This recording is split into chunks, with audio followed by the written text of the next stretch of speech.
우리는 다양한 팀에 속해 살고 있습니다. 그리고 그 팀에 대해서 경험을 가지고 살고 있죠. 가정이라고 하는 팀이 있죠. 가정의 팀이 있고, 또 직장에 가면 직장의 팀이 있고, 학교에 가도 학교의 팀이 있습니다. 또 우리 지금 뉴욕 우리 교회라고 하는 이 한 팀입니다. 그런데 이제 개인의 재능들이 있지만 그 개인의 재능도 물론 우리가 살아가면서 간과할 수 없는 중요한 문제겠지만 어떤 팀을 만나느냐가 정말 중요한 것 같습니다. 제가 말씀드렸다시피 어린 시절부터 가장 중요하게 생각했던 화두가 만남입니다. 그래서 늘 저를 위해서도 제가 우리 교우들을 위해서도 반복해 기도하는 언어가 만남의 축복을 달라고. 특별히 좋은 팀을 만나는 것, 이거는 개인의 재능보다도 훨씬 더 중요한 가치가 있는 것 같습니다. 가정이 주고 있는 영향, 그게 우리 삶에 얼마나 지대한 영향을 미칩니까? 가정에 좀 좋지 못한 일이 있으면 사회 밖에 나가서 우리가 길을 피고 살기가 쉽지 않잖아요. 가정이라고 한 팀은 그렇게 우리에겐 중요한 영향을 미칩니다. 또 직장을 비롯한 내 사회에 속한 이 사회에 내가 가지고 있는 팀의 영향도 무시 못하죠. 또 교회에 이 팀이 주고 있는 영향도 정말 간과할 수 없는 중요한 영향을 우리에게 미치고 있습니다. 이 팀에서 가장 중요한 게 그럼 뭐냐? 이 팀에서 가장 중요한 게 팀워크입니다. 팀워크는 영어니까 한국말로 사전을 찾아봐서 보니까 협동입니다. 협동은 서로 마음과 힘을 하나로 합하게 하는 고도의 기술입니다. 이게 좀 무심하게 지나치는 사람들에게는 그냥 팀워크라고 하는 단순한 단어로 생각될지는 모르겠지만 제 인생의 화두로 생각하고 있는 입장에서는 이 팀워크는 상당히 우리가 주목하고 공을 들여야 될 고도의 기술입니다. 마음을 하나로 모으고 힘을 하나로 모으게 하는 것. 협동하면요, 협동을 잘하게 되면 혼자 못하는 게 있잖아요. 혼자 정말 해도 안 되는 게 협동을 잘하면 그게 되더라고요. 그런데 반대로 협동이 잘 안 되면, 팀워크가 망가져 있으면 분명히 혼자도 할 수 있는 일인데도, 우습게 할 수 있는 일인데도 협동이 잘 안 되면 혼자 할 수 있는 일도 못하게 되는 일들이 많이 있더라고요. 큰 공동체건 아니면 민족 공동체건 어떤 팀이건 상관없이 이게 협동이 안 되면 아무것도 안 되는 거예요. 그래서 저는 우리 교회의 이 협동, 팀워크가 잘 갖춰지고 상당히 양질의 수준 높은 팀워크가 우리 교회 성도들이 가지고 있는 모든 팀마다 있기를 축복하고 있습니다. 오늘 여러분들의 속해 있는 모든 팀의 팀워크가 아주 다이나믹하고 영적이고 의미 있게 잘 갖춰지기를 주의 이름으로 간절히 축복합니다. 여러분들은 그럼 어떤 팀에 소속되어 있습니까? 한번 생각해 보세요. 나는 몇 가지 정도의 팀에 소속되어 있나? 또 그 팀에 속한 팀원들과의 팀워크는 어느 정도의 지수를 가지고 있나? 그 레벨이 어느 정도인가? 오늘 하나님께서는 이 본문을 통해서 그런 부분들을 우리에게 질문하고 있는 것 같습니다.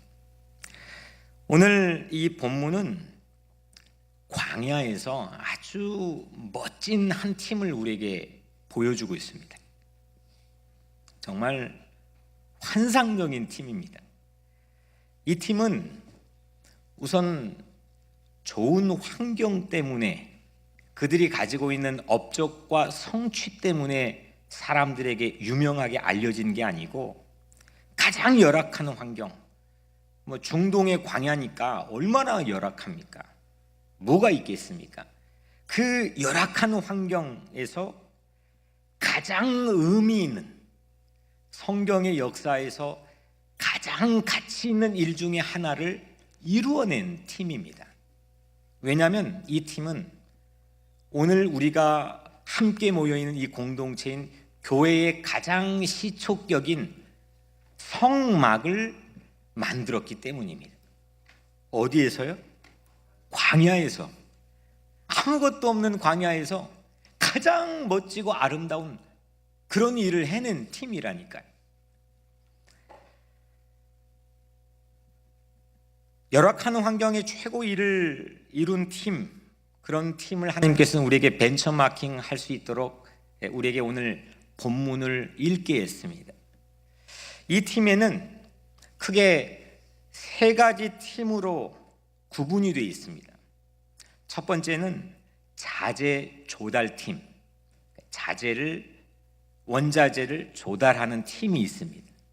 두 번째는 그 자재를 배분하는 팀, 그 자재를 실제 기술자들에게 배분하고 있는 팀, 두 번째 팀입니다. 세 번째는 건축 시공팀입니다. 자재를 조달하고 배분해서 실제 건축을 하는 이 건축 시공팀이 있습니다. 세 가지를 우리가 한번 오늘 순서대로 살펴보려고 합니다. 첫 번째 뭐라고요? 자재 조달팀. 두 번째는 자재 분배팀. 세 번째 건축 시공팀입니다. 첫 번째 자재 조달팀입니다. 이 자재 조달팀은 민중입니다. 광야 한복판에 있는 백성들입니다. 이 백성들이 오늘 본문에 반복되어서 우리에게 소개되고 있는 건 자원하는 마음을 가지고 이 자재를 조달합니다. 근데 이들이 불과 오늘 본문으로부터 40일 전에는 어떤 일들이 있었느냐면 금을 비롯한 갖가지 자재들을 가지고 그 자재들을 제공해서 금송아지 형상을 만들었던 사람들입니다. 근데 똑같은 사람들이 똑같은 자재를 가지고 이번에는 성막을 세웠습니다. 되는 팀에는 이런 변화가 있는 겁니다. 되는 팀에는 고장난 곳이 잘 돌아가는 그런 변화들이 되는 팀에는 있는 거죠. 되는 가정에는 그냥 태어날 때도 쫙 하고 그냥 가지고 있는 선천적인 능력이나 물려받은 유산을 가지고 잘 되는 게 그 되는 팀이 아니고 정말 열악하고 척박하고 이건 가능성이 없는 사람이고 안 되는 사람이고 이건 불가능한 거고 그런데 그게 움직여지는 거고 유익한 쪽으로 흘러가는 거고 불행한 게 행복으로 바뀌어지는 거고 이런 팀이 되는 팀이라는 거죠. 저는 오늘 여러분들을 예수 그리스도의 이름으로 축복합니다. 여러분들의 속해 있는 모든 팀이 되는 팀이 되기를 축복합니다. 되는 팀이. 우리가 되는 팀에 속해 있어야지 뭘 해도 안 되는 팀에 뭘 붙잡아도 안 되는 팀에 그렇게 속해 있으면 뭔 신명이 나겠습니까? 40일 전에는 모세가 십계명 돌판을 받기 위해 시내산에 올라갔잖아요. 근데 그 아래에서 되어진 일들이 이 아론이라고 하는 지도자가 백성들에게 압력을 넣었습니다. 선동을 했습니다. 그래서 금송아지 형상을 만들기 위해서 금을 비롯한 갖가지의 자재들을 백성들이 내놓았습니다. 이제는 근데 40일이 지난 다음엔 자원하는 예물을 지금 가져오기 시작합니다. 영어를 보니까 free will offering, free will. 누가 시켜서 강요나 아니면 의무나 아니면 굴종에 의해 가지고 하는 행동이 아니고 그 free will, 자유의지를 가지고 자원하는 마음을 가지고 백성들이 지금 이 자원을 조달하기 시작했다는 겁니다. 이게 한 달 만에 변화된 거예요. 한 달 만에. 40일이니까. 본래 지금 이 사건이 신해산에 있었던 사건이니까 1년이 넘지 않는, 출애굽하고 나서 1년이 넘지 않는 시간입니다. 1년이 넘지 않았던 시간에 바로 이 똑같은 백성들은 어떤 신분이 있었죠? 어떤 신분이 있었습니까? 노예였습니다. 그래서 430년 동안 노예였습니다. 대대로 노예였습니다. 노예는 누가 시켜야 하는 사람들입니다. 시키지 않는 일을 넘어서 할 수도 없고 하려고 하는 DNA가 있지도 않습니다. 시켜야 하는 사람, 시킨 일만 하면 되는 사람. 이 노예 자체가 애시당초 자원하는 마음과는 아주 거리가 먼 강요와 굴종에 길들여져 있는 사람들입니다. 그런데 오늘날 이 본문 안에서는 민중이 자율로 움직입니다. 무브먼트가 일어나기 시작했습니다. 자율로 움직여지는 민중들의 모습이 있는 곳에서는 역사가 일어나는데, 오늘 자원하는 마음을 가지고 이 자재를 조달하는 쾌거를 오늘 본문은 보여줍니다. 3절에 백성이 아침마다 자원하는 예물을 연하여 가져왔으므로, 인색한 후원이나 마지못한 순종이 아닙니다. 매일 아침마다, 그냥 매일 아침마다 자발적으로 자원하는 마음을 가지고 연이어서 줄을 서 있다는 겁니다. 남녀노소를 불문하고 그 광야에서 줄을 서 있는 자원하는 민중들을 한번 떠올려 보십시오. 이 말씀을 묵상하면서 하나님께서 자원하는 마음이 뭘까? 자원하는 마음은 의욕입니다. 의욕. 사람들이요, 이 의욕도 천양지 차이입니다. 아침 다르고 저녁이 다릅니다. 이 의욕이 일주일 전 다르고 오늘이 다릅니다. 의욕을 한결같이 유지시켜 나가는 사람이 쉽지 않습니다. 뭔가 동기부여를 해줄 수 있는 외부적 충격이나 나를 설득할 수 있는 분명한 이유가 있어야 됩니다. 나에게 어떤 사람은 술을 먹어 의욕이 생기는 사람도 있겠고, 어떤 사람은 좋은 사람을 만나가지고 의욕이 생기는 사람도 있고, 어떤 사람은 책을 읽으니까 의욕이 생기는 사람도 있겠고. 근데 이 의욕이 있느냐 없느냐는 그 사람의 인생의 행불행을 나누는 중요한 기준이 됩니다. 사람이 연세가 들어가시면 점점 의욕이 상실되어 가거든요. 그런데 이 의욕을 충만하게 유지시켜 나갈 수 있는 중요한 모습을 오늘 본문은 보여줍니다. 가장 강력한 에너지가 이 의욕을 가지고 가장 강력하게 유지시켜주는 그 마음이 자원하는 마음입니다. 자원하는 마음을 이길 방도가 없습니다. 자원하는 마음을, 이건 무서운 게 없습니다. 이렇게 아낌없이 헌신하는 이 풍성함이 얼마나 뭘 만들 수 있는지를 보여주는데, 성경은 오늘 자원하는 마음의 그 정도를 아주 특색 있게 우리에게 묘사해 줍니다. 5절에 백성이 너무 많이 가져오므로 여호와께서 명령하신 일에 쓰기에 남음이 있나이다. 많이 가져온 정도가 이 자원의 정도를 측정한 저울이 되는 거죠. 그 저울을 보니까 얼마만큼이냐? 이게 지금 많이 가져온 게 아니라 너무 많이 가져왔다는 거예요. 7절에 있는 재료가 모든 일을 하기에 넉넉하여 남음이 있었더라. 모든 일을 하기에 남음이 있었다는 겁니다. 재료가 충분한 정도를 넘어 오죽했으면 모세가 더 예물 바치기를 금지했겠습니까? 티끌모아 태산이라는 말이 있습니다.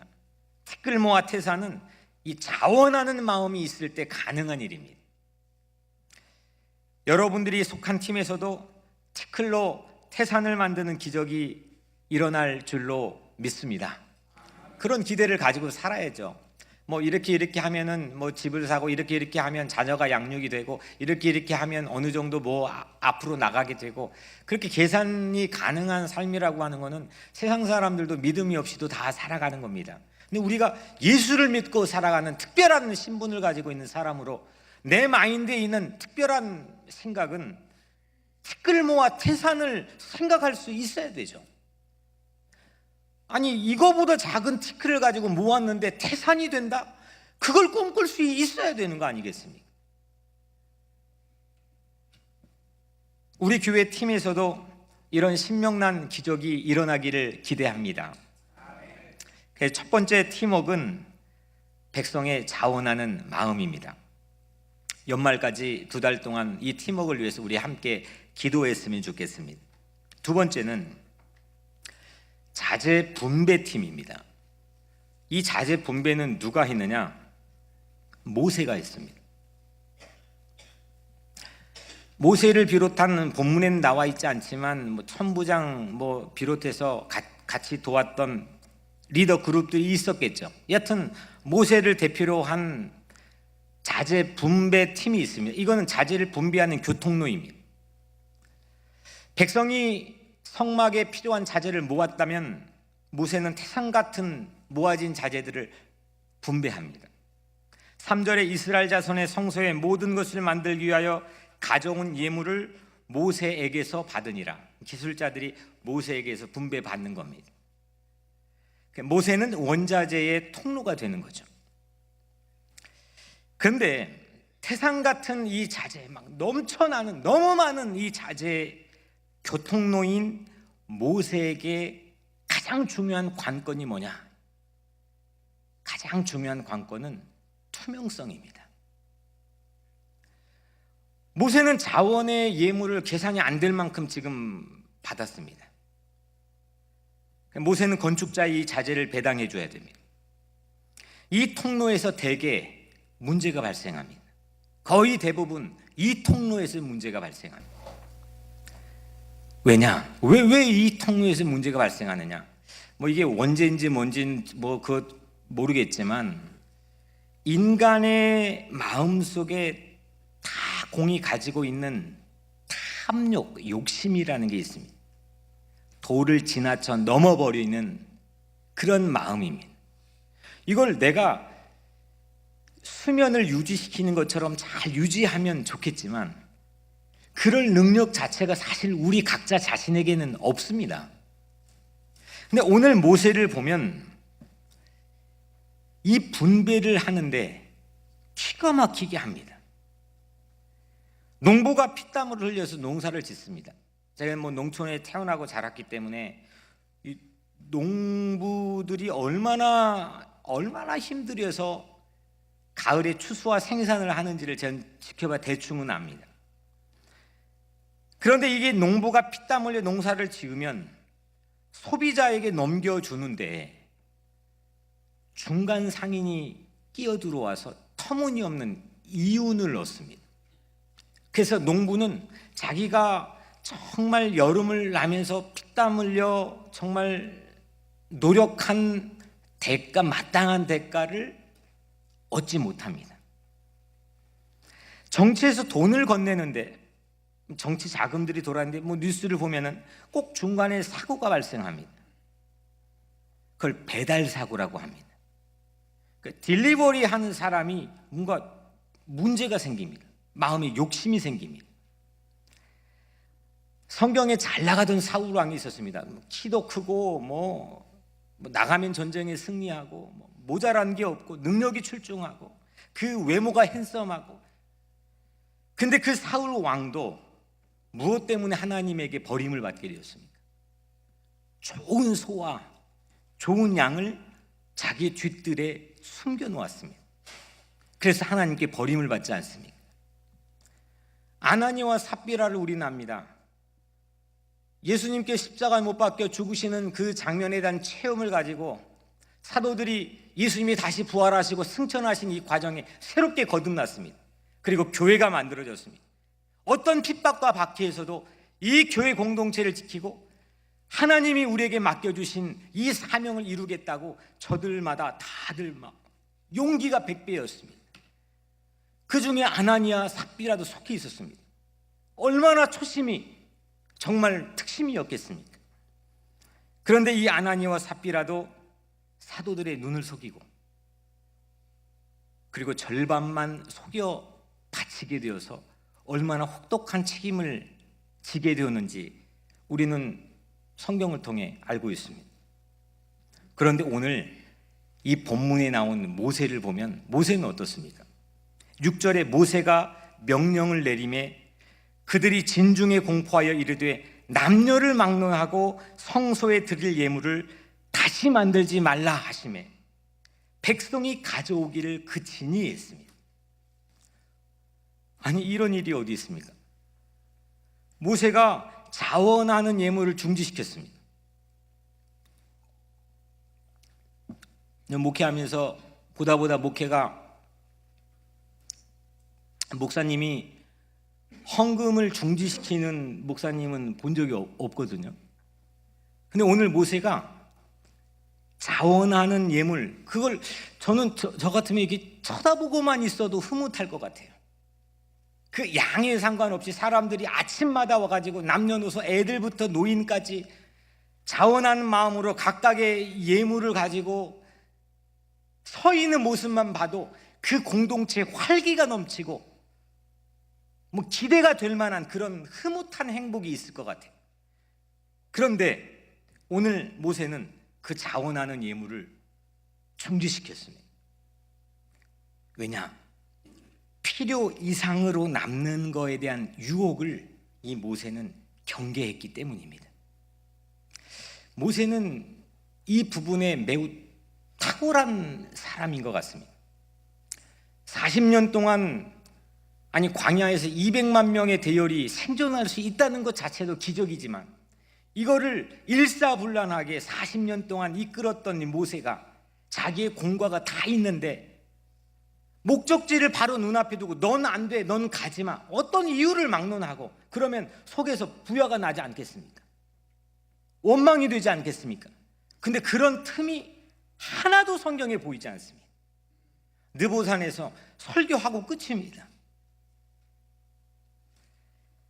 도를 넘어 욕심을 부리지 않는 거의 교과서 같은 사람, 그래서 행복한 사람, 그 사람이 바로 모세인데, 그럼 모세가 본래 태어날 때부터 천성이 그런 마음을 가지고 태어나느냐? 전 절대 그렇지 않다고 생각합니다.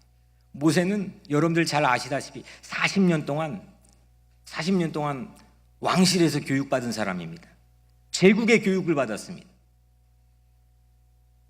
탐욕은 우선 둘째치고 조금만 넘는 게 아니라 훨씬 많이 넘어서도 남의 걸 다 어떻게 하면 뺏어와서 내 걸 만드는지 그 기술과 병법을 배운 사람이 모세입니다.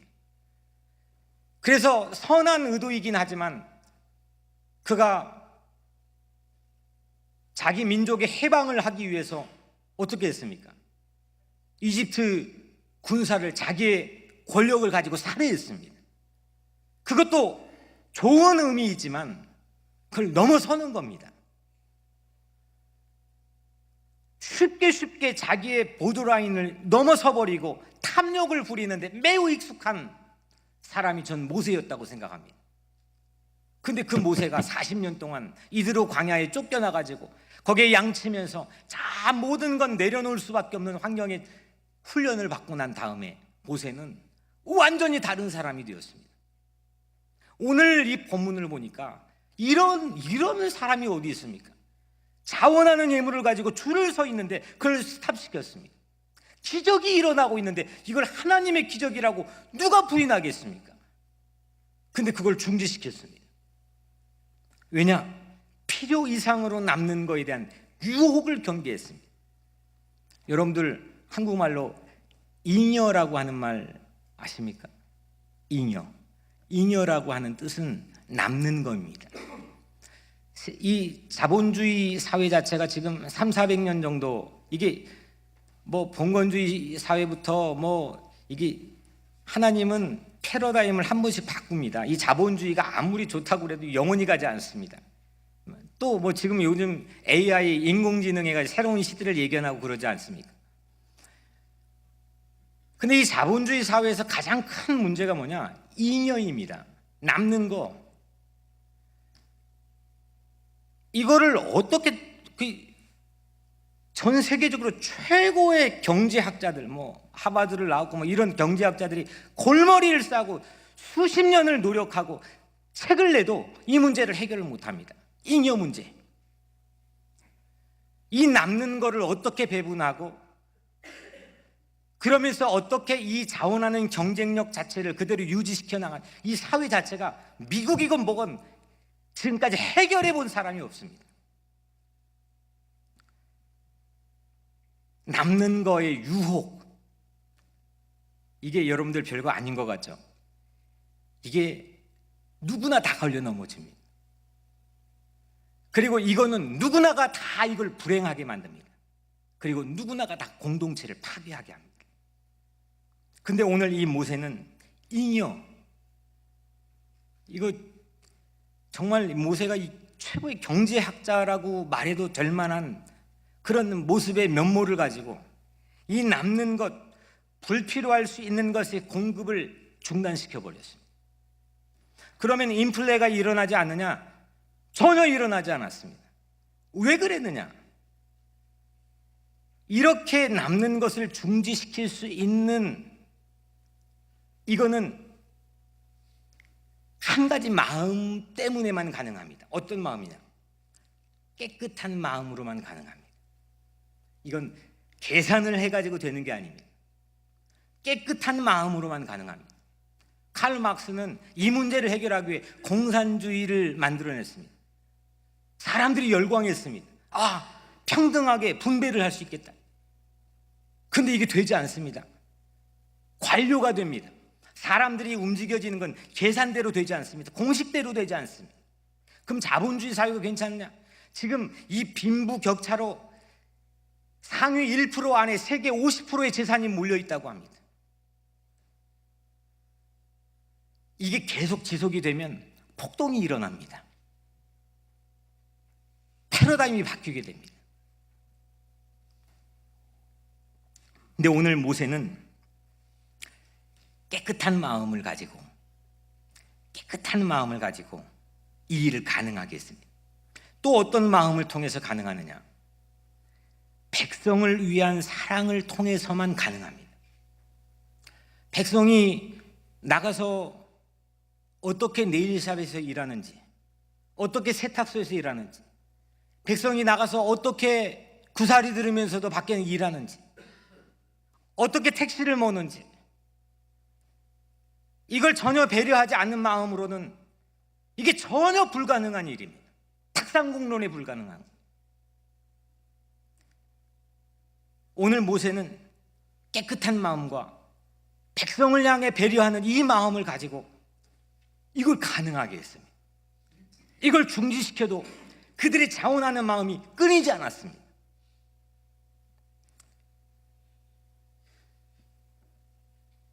이 잉여의 문제를 공산주의는 중지시켰더니 경쟁력이 상실되었습니다. 이 잉여를 마음껏 자유의지로 풀어줬더니 자본주의 사회는 완전히 썩어져 버렸습니다. 인간 시스템이 만들어내는 공동체는 여전히 가지고 있는 원죄 때문에 이 탐욕의 문제를 해결하지 못합니다. 이거는 큰 사회뿐만 아니라 여러분들의 개인적인 삶도 마찬가지입니다.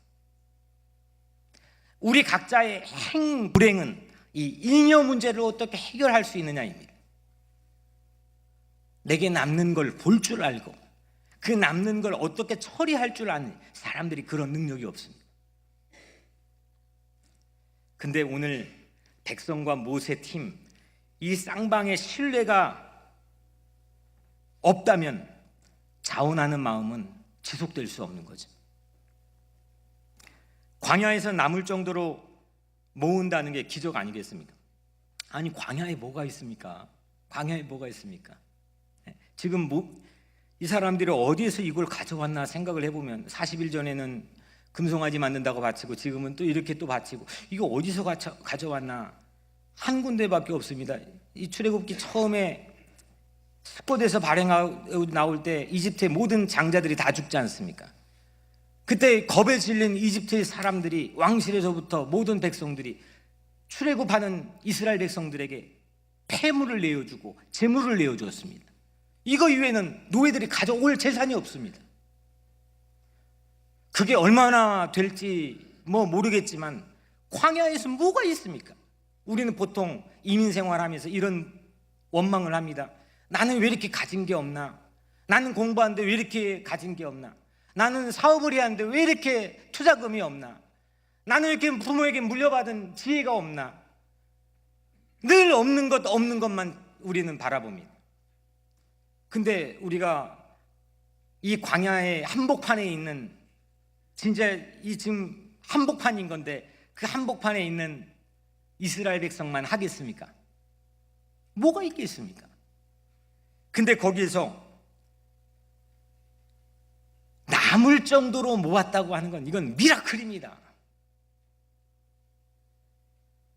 또 광야는 저장이 불가능하지 않습니까? 뱅크가 어디 있습니까? 은행이 어디 있습니까? 근데 모세는 자원하는 마음을 중단시켰습니다. 모세는 과욕을 부리지 않았습니다. 백성들을 배려했습니다.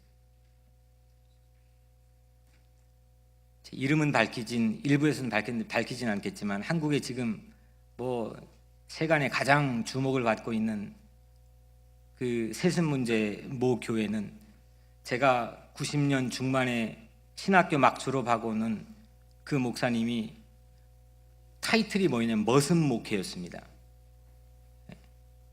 새벽 예배 끝나면 노을빵하고 우유하고 버스 타는 데에서 기다리면서 새벽 예배 마치고 간 성도들이 10명, 20명일 때부터 그렇게 성도들을 위한 마음이 있었다는 겁니다. 그래서 수십만 명이 모이는 교회가 되었습니다. 사람은 그거를 브레이크 걸 수 있는 능력이 없습니다. 제어할 수 있는 능력이 없습니다. 물려줘야 되고 뒤로 감춰둬야 되고 쌓아둬야 되고. 근데 오늘 모세는 정말 멋있는 모습을 우리에게 보여줍니다. 과욕을 부리지 않습니다. 백성들을 배려했습니다. 오히려 처음보다 마지막이 더 그런 아름다운 미덕의 모습을 보여줍니다. 초심이야 누가 아름답지 않겠습니까? 저 목회 처음 시작할 때 왜 아름답지? 악골골짝 빈들에도 가겠다는 마음 왜 없었겠습니까? 이번 안식월 시작하면 지난 목회 여정들을 저도 돌아보고 여러분들도 여러분들의 신앙과 이 공동체를 돌아보면서 우리가 정말 이 모세처럼 과욕을 부리지 않는 투명성을 가지고 백성들을 배려하고 잃어버린 영혼들을 향한 진정한 주님의 사랑을 가지고 있는 그런 마음들을 우리가 이 교회는 가지고 있느냐 이겁니다. 조 목사는 가지고 있느냐 이겁니다. 한쪽에서는 자원하는 마음을 가지고 오는 백성들이 있고, 여기는 자제 중단을 요청하는 따뜻한 애민정신의 모세의 따뜻한 마음이 있고, 이게 한 팀을 이루는 이 팀워크가 무서운 게 뭐가 있겠습니까? 광야에서 무서운 게, 못 덤빌 게 뭐가 있겠습니까? 외형적인 모습과 여러분들의 개인적인 자질과 능력, 내가 가지고 있는 소유가 절대 중요한 게 아닙니다. 이 팀워크가 있느냐입니다. 여러분들의 가정에는 과연 이 팀워크가 있느냐인 겁니다. 무서운 팀워크입니다. 못할 게 뭐가 있겠습니까? 이런 팀워크에 속해야 될 줄로 믿습니다. 이런 팀워크를 우리가 같이 빌드업 해나가는 주역이 되기를 주의 이름으로 축복합니다. 이런 팀의 얼굴 붉힐 일이 뭐가 있겠습니까? 한쪽에서는 주겠다는 거고 한쪽에서는 스타바라는 거고, 그걸로 만약에 혹시나 그런 걸로 싸운 건 보지 못했지만 그걸로 싸운다면 근사한 싸움 되지 않겠습니까? 그런 행복한 팀워크가 뉴욕 우리 교회에 같이 한번 갖고 갈 수 있기를 주의 이름으로 축복합니다. 마지막 세 번째가 뭐라고 그랬죠? 건축 시공팀입니다. 첫 번째는 자재 조달팀이고, 두 번째는 자재 분배입니다. 자재 조달에 중요했던 것은 뭐죠? 자원입니다. free will. 두 번째, 이 자재 분배에 중요한 것은 투명성입니다.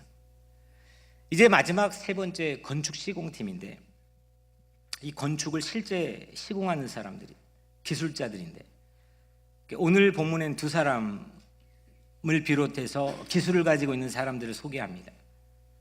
부살렐과 오홀리압입니다. 이 부살렐과 오홀리압이라고 하는 이 두 사람을 비롯한 실제 기술자들, 전문 건축팀입니다. 이들은 준비된 자재를 가지고, 분배받은 자재를 가지고 실제 성막을 지었습니다. 이 성막이 역사적 유래가 되어서 오늘날 우리의 교회가 되었습니다. 1절에 부살렐과 오홀리압과 및 마음이 지혜로운 사람, 곧 여호와께서 지혜와 총명을 부으사 성소에 쓸 모든 일을 할 줄 알게 하신 자들은 모두 여호와께서 명령하신 대로 할 것이니라. 이 부분에서 이 기술자들이 뭐가 이렇게 탁월했느냐, 기술이 탁월해서 그들이 성막 사용하는데 이렇게 이름을 올렸느냐. 오늘 말씀에 주시는 감동은 모두 여호와께서 명령하신 대로 할 것이니라. 이들은 자기 재능으로 일하지 않았습니다. 하나님께 받아 일한 사람들입니다. 지혜도 내 지혜가 아니라 하나님께 받은 지혜 가지고 일했습니다. 기술도 내 기술이 아니라 하나님께 받은 총명 가지고 일했습니다. 명령도 하나님께 받았습니다. 오더도 하나님께 받았습니다. 모두 여호와께서 명령하신 대로. 이 말은 모두 여호와께서 명령하신 대로, 이 말은 그대로입니다. 시킨 대로 그대로 건축했습니다. 타고난 재능이 아닙니다. 하나님께 공급받은 걸 가지고 일한 겁니다. 제가 우리 성도들을 신방을 가거나 아니면 축복해 줄 때 제가 자주 반복하는 기도의 언어가 하나 있는데, 베드로전서 4장 7절 말씀을 인용해서 제가 기도를 해줍니다. 그 말씀이 이런 겁니다. 누가 봉사하려면 하나님의 공급하시는 힘으로 하는 것 같이 하라. 좀 여기가 온도가 좀 따뜻하죠? 한번 저를 한번 따라해 보겠습니다. 누가 봉사하려면 하나님이 공급하시는 힘으로 하는 것 같이 하라. 제가 여러분들 개인적으로 신방할 때 느끼신 분이 있을지는 모르겠지만 이 말을 거의 빼놓지 않고 자주 반복해서 합니다. 참 저는 멋진 기도라고 생각합니다. 왜냐하면 누가 봉사하려면 하나님이 공급해 주신 힘으로 하는 것 같이 하게 하옵소서. 그러면 내가 한 게 아니고 하나님의 도움, 하나님 공급해 주신 힘으로 하는 거니까 하나님께 영광이 되는 그런 의미도 있겠지만, 그런 고상한 의미도 있겠지만, 저는 그거보다는 하나님께서 공급해 주시는 힘으로 한다면, 하나님이 공급해 주신 힘으로 한다면 얼마나 빈틈이 없겠습니까? 얼마나 완벽하겠습니까? 하나님이 공급해 주신 힘으로 한다는데, 실수가 없으신 하나님이 공급해 주신 힘으로 모든 일을 하는 기도가 전 여러분들의 기도의 언어가 되기를 간절히 축복합니다. 여러분들 기도는 해놓고 우리 염려할 때 있잖아요, 그죠? 예. 그리고 기도해놓고 나도 모르게 우리 막 불안할 때 있잖아요. 근데 기도해놓고 염려하는 것은 하나님이 공급해 주신 힘으로 한 거는 아니잖아요. 하나님이 공급해 주신 힘으로 한 거면은 불안할 필요는 없는 거 아니에요. 내가 하면은 불안한 거지만 하나님이 공급해 주신 힘으로 한 거면 나는 초조할 필요는 없는 거잖아요. 기도는 해놓고 우쭐을 할 때가 있어요. 내가 한 것처럼. 기도해놓고 우쭐한 것도 사실 이런 기도가 워킹한 건 아니잖아요. 이렇게 기도했으면 하나님이 공급하시는 힘으로 하는 것처럼 뒤처리가 중요합니다. 맡기는 겁니다. 다 맡기는 거예요. 결과도 맡기는 거고. 내가 한 게 아니니까. 애시당초 차라리 이렇게 기도하시면 그냥 좀 우리가 봐주기라도 하겠어요. 그냥 하나님 나에게 지혜를 주세요. 나에게 힘을 주세요. 나에게 지략을 주세요. 나 이 일을 잘하게 해주세요. 그거는 내가 할 수 있는 걸 열어놓은 거니까. 그건 그렇다고 쳐요. 근데 하나님이 공급해 주신 힘으로 이 일을 감당하게 해주세요 해놓고 걱정할 필요는 없는 거잖아요. 그건 하나님의 힘으로 한 거니까요.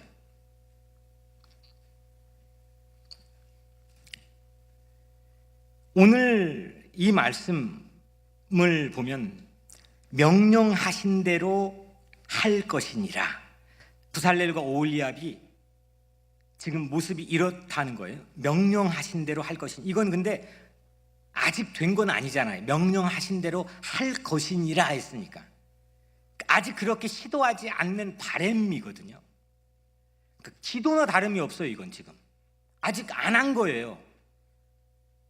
이게 기도가 그냥 기도로 그쳐버릴지, 실제 하나님이 공급해 주시는 힘으로 그들이 했을지, 그게 궁금하더라고요. 그 뒷부분을 보니까 실제 어땠는지 보니까 출애굽기 38장에 부살렐은 실제 그렇게 일을 해냅니다.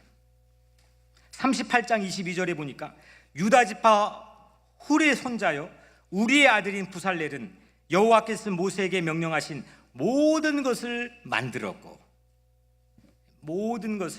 유다 지파 훌의 손자요 우리의 아들인 부살렐은 여호와께서 모세에게 명령하신 모든 걸 만들었고, 부살렐은 아직 눈에 보이지 않는 말씀, 그 말씀을 눈에 보이는 물질의 형태로 만들었습니다. 여러분들 말씀은 보이는 거예요, 안 보이는 거예요? 말씀 보여요, 안 보여요? 그 말씀은 우리 오감 중에 어떻게 되는 거예요? 만져지는 거예요? 느껴지는 거예요? 그러면 뭐예요? 들리는 거잖아요.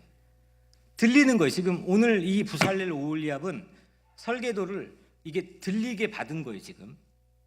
근데 이 들리게 받은 걸 가지고 보이게 만들어 버린 거예요. 설계도를 건물로 그냥 만든 사람인 거죠. 여러분들 설교를요 눈에 보이게 만드는 사람들이 있어요. 그게 부살렐과 오홀리압 같은 사람들이에요. 땅속의 씨앗을 땅 위에 열매로 만들어 버리는 사람이 있어요. 저는 우리 교회에 이런 분들이 단연코 많이 있다고 생각합니다. 물론 전체는 아닙니다.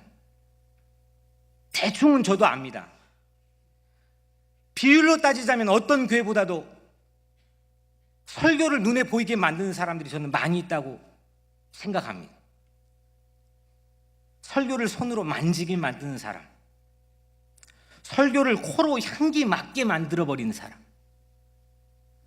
물론 듣지도 않는 사람도 있어요. 듣지도 않고 그냥 네가 뭘 말하는지 하나님이 다 대충 보면 알거든요.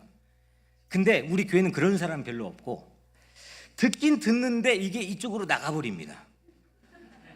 이건 기억을 말하는 게 아니에요. 기억은 저도 못해요. 근데 이게 들려졌는데 이게 이걸로 나가가지고 보이게 만들어내는 게 이게 성경인 겁니다. 설교를 가슴에 품고 말씀을 가슴에 품고 삶에서 살아내는 성도들입니다. 우리 교회도 이 예배가 시작되기 전에 한 15분? 숫자를 잘 모르겠지만 매주마다 여러분들 보이지 않는 것, 이 예배를 위해, 여러분들을 위해, 이 설교의 강단을 위해 기도합니다. 그분들은 우선 둘째치고 전파 사장님들, 하여튼 우리 교회 저하고 피드백을 주고받는 사람, 말씀을 가지고 주고받는 사람들, 굳이 메시지를 주고 전화를 하지 않아도 이게 탕탕 튀겨지는 사람, 이런 사람이 적지 않습니다. 그리고 자기 삶에 가서 전혀 불가능한데 뭔가를 만들어내고 보이게 만들어버린 사람, 이게 하나님의 사람들입니다. 이게 부살렐과 오홀리압입니다. 계시 막 요한계시로 계시 하는데, 아니 뭘 그걸 해석을 하려고 합니까? 계시를 보이게만, 계시는 reveal, 드러나게 만드는 거예요. 보이게 만드는 거죠. 우리의 삶에서 보이게 만드는 거예요. 계시를 눈에 보이는 가시적인 건물로 살아내는 주역들, 그런 주역들이 우리 교회에 많아지기를 축복합니다. 설교를 보이게 만드는 것은 설계도를 보이는 건물이 되게 하는 것과 같은 이치입니다. 부살렐은 성막의 실내 건축 일을 도맡았던 사람입니다. 인테리어 했던 사람입니다.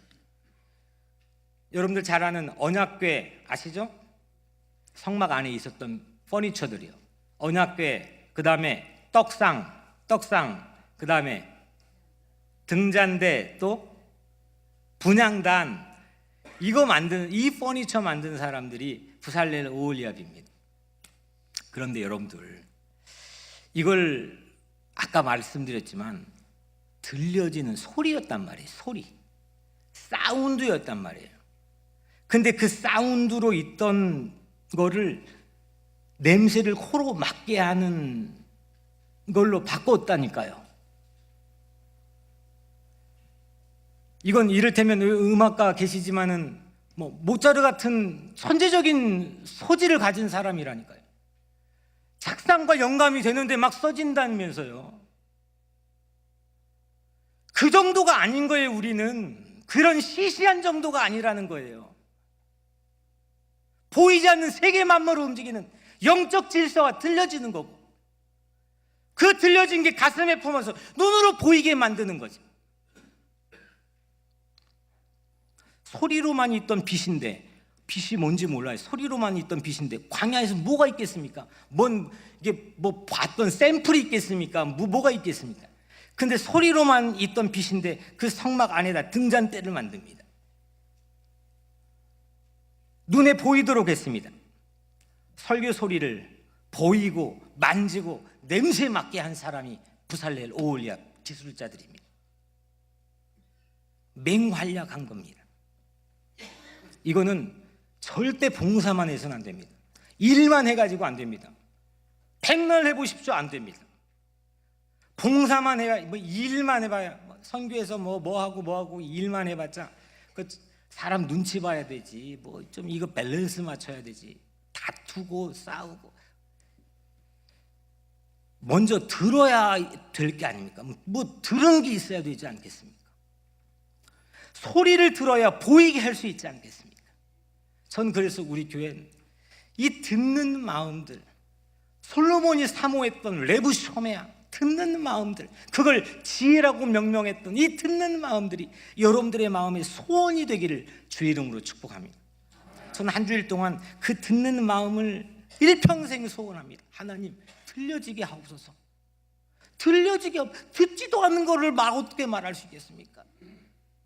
들려지게 하옵소서. 이 들은 거를 보이게 하옵소서.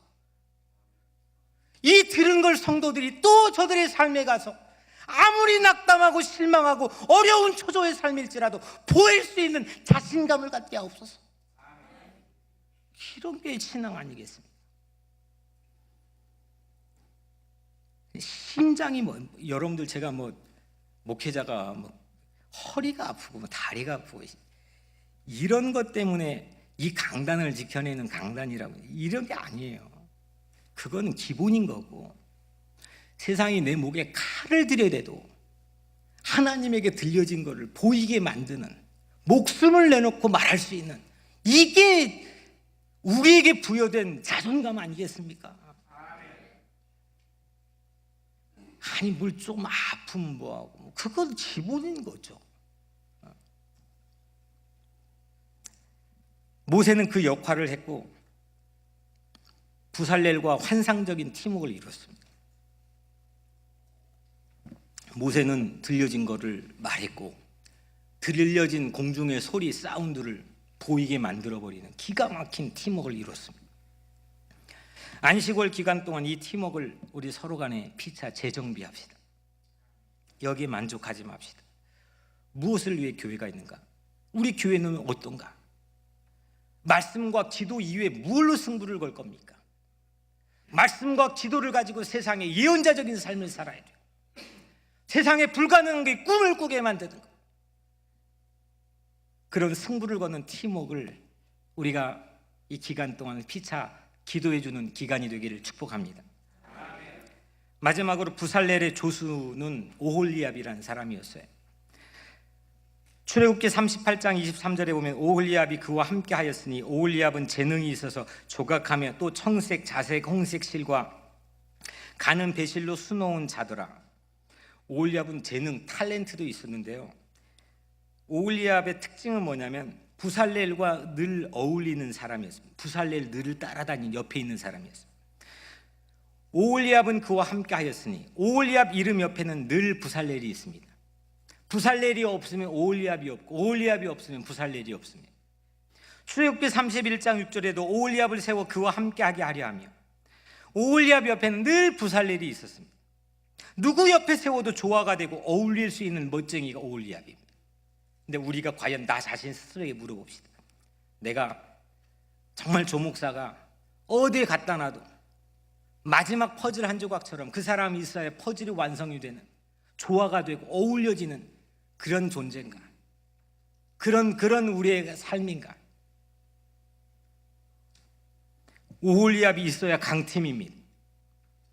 그 사람은 어디에 세워도 어울릴 줄 아는 사람, 그 사람이 없으면 퍼즐이 완성되지 않는 사람, 그 오홀리압이 있어야 팀워크가 강해집니다. 우리 교회도 제2의 오홀리압이 있기를 주의 이름으로 축복합니다. 제가 지난 8년 동안 우리 당회에서도 또 우리 교육자 회의에서도 늘 첫째도 둘째 셋째도 강조했던 팀워크, 오늘 하나님께서는 우리에게 새롭게 팀워크에 대한 인스퍼레이션을 주셨습니다. 자원하는 백성에서 투명하고 따뜻한 모세를 거쳐가지고 능력 있는 건축가 이어진 이 벨트 라인이 성막 건축을 했던 주요 그룹들입니다. 그런데 이 백성, 모세, 장인, 이거는 실제 성막보다도 더 멋진 팀워크를 이뤘습니다. 성막보다 더 큰 거는 그들의 팀워크입니다. 교회는 건물에 머물면 안 됩니다. 교회는 교회보다 더 큰 거를 보여줘야 됩니다. 교회는 교회보다 더 큰 거를 세상에 가시적으로 보여줘야 됩니다. 교회는 교회보다 더 큰 게 뭡니까? 성부, 성자, 성령 하나님께서 일하시는 이 팀워크가 있어야 교회인 겁니다. 교회가 교회보다 더 큰 게 뭡니까? 성도, 목사, 재직, 이 삼위일체가 이룬 팀워크가 교회보다 더 큰 팀워크, 더 큰 것입니다. 자원하고 투명하고 순종하고 이 멋진 드림팀 팀워크, 이게 뉴욕 우리 교회가 되기를 축복합니다. 이 팀워크를 통해서 성막이 광야에서 완공이 되었습니다. 우리 교회도, 여러분들의 가정도 자원하는 마음으로 넘치도록 헌신하고 깨끗한 마음으로 유통하고 하나님 공급해 주신 힘으로 기도하고 설교를 보이게 하는 그런 팀워크, 그 팀워크의 주역이 여러분들 되기를 주님의 이름으로 간절히 축복합니다. 기도하겠습니다. 은혜로우신 아버지 하나님, 감사합니다. 오늘 팀워크에 대해서 우리에게 들리게 해주셨습니다. 이 공중에, 이 예배당 안에 있는 사운드가, 이 말씀의 사운드가 저들의 가슴 속에 씨앗으로 심겨지고 저들의 가정과 세상으로 나가 가시적으로 보여지는 영적 건물로 건축되게 도와주시고 하나님의 놀라운 등잔되게 도와주시고 분향단이 되게 도와주시고 떡상이 되게 도와주시고 그런 부살렐과 오홀리압이 되게 하여 주시옵소서. 하나님, 우리 교회가 팀워크를 갖추게 하여 주시옵소서. 우리 자신을 먼저 보게 하여 주옵소서. 하나님께 온전히 바쳐져 우리 모두 다 행복한 팀워크가 되게 하여 주옵소서. 예수 그리스도의 이름으로 간절히 기도드리옵나이다. 아멘.